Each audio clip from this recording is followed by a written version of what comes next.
The first step in making the bread is to combine the active starter, about 1/4 cup or 50 grams. Doesn't need to be precise.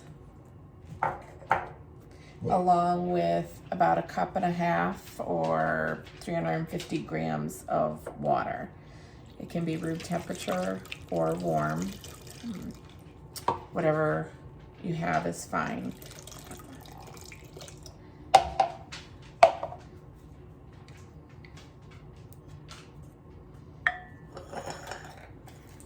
Just gonna stir it up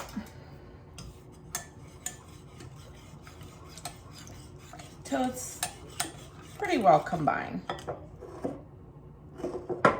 And then we're gonna add about 400 grams or 2.5 cups of bread flour and about 100 grams or 3/4 cup of whole wheat flour for my favorite sourdough. You can definitely do it without the whole wheat. You can do just the bread flour or all-purpose flour.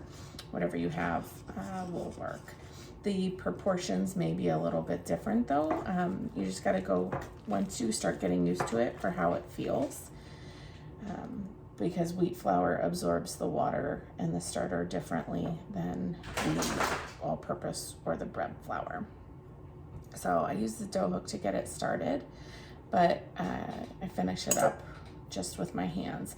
And all we're looking for is that all this dry flour is combined, that we are not having any dry spots to start, so that we can start the process where the flour is absorbing all the liquid.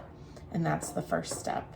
After this, we'll wait about 20 minutes and then we'll add some salt and mix that in. And then it'll sit for a little while to really let everything come together. But it just looks like this. I'm gonna wash my hands and then cover it with plastic wrap. And that's the first step.